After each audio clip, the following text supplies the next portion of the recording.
মাগরিবের ফরজ নামাজের সালাম ফিরানোর পরে কারো সাথে কথাবার্তা না বলে আপনি যদি এই ছোট্ট দোয়াটা যদি 7 বার পড়তে পারেন, আল্লাহ রব্বুল আলামিন এই দুনিয়ার বুকে আপনার যত অভাব অনটন রিজিকের দরকার, আপনার যত পেরেশানি, আপনার যত আল্লাহর কাছে চাইতে মনে চায় যতগুলো চাওয়া আছে, আল্লাহ পাক সব কিছুই আপনাকে পূরণ করে দিবে।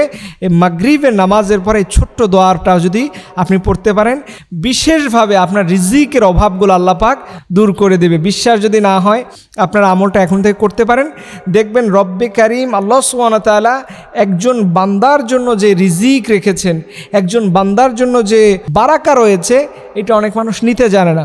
দেখেন মাগরিবের নামাজের পরে কেন পড়বেন? মাগরিবের নামাজের পরে এটার গুরুত্ব অনেক বেশি।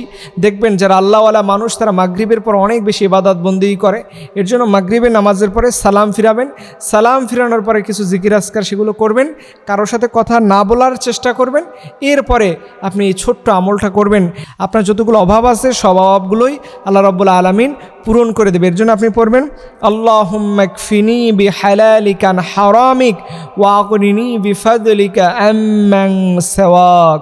এই দোয়াটা পড়বেন, আল্লাহুম্মা কফিনি বিহালালিকা আন হারামিক ওয়া আগনিনি বিফাদলিকা আম্মান সিওয়াক।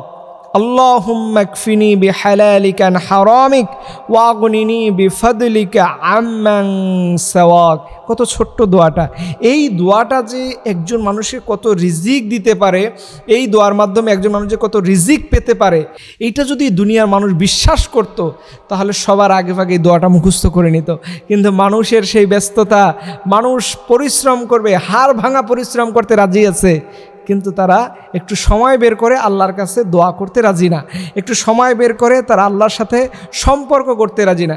এর জন্য প্রিয় ভাইরা, আপনাদেরকে বিশেষভাবে অনুরোধ করে বলবো, আপনাদের জীবনের যার যত ব্যস্ততা আছে সব ব্যস্ততাকে ফেলে আপনি এই দোয়াটার আমল নিয়মিত করুন। আল্লাহর মেহেরবানিতে দেখবেন এই দুনিয়ার বুকে আল্লাহ রব্বুল আলামিন আপনাকে যে এত সহায় সম্পদ দিবেন যেটা আপনি গুণে শেষ করতে পারবেন না।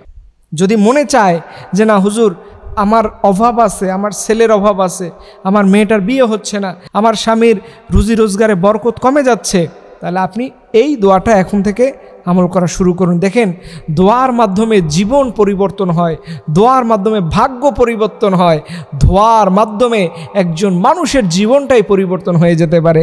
এর জন্য আপনি যত বেশি দোয়া পড়বেন, দেখবেন আমার রব, আমার মালিক আল্লাহ সুবহানাহু ওয়া তাআলা আপনার উপরে গায়বী মদদ দ্বারা আপনাকে এত পরিমাণে সাহায্য করবেন, এত পরিমাণে সহযোগিতা করবেন, যেটা পেয়ে আপনি বড্ড খুশি হয়ে যাবেন। আল্লাহ রব্বুল আলামিন যেন আমাদের জীবনের সবার নেক আমলগুলো কবুল করে না। বিশেষভাবে আমরা আল্লাহর কাছে যতগুলো দোয়া করেছে জীবনে, আল্লাহ পাক যেন সকল দোয়াগুলো কবুল করে। এর জন্য সবাই বলুন আমিন।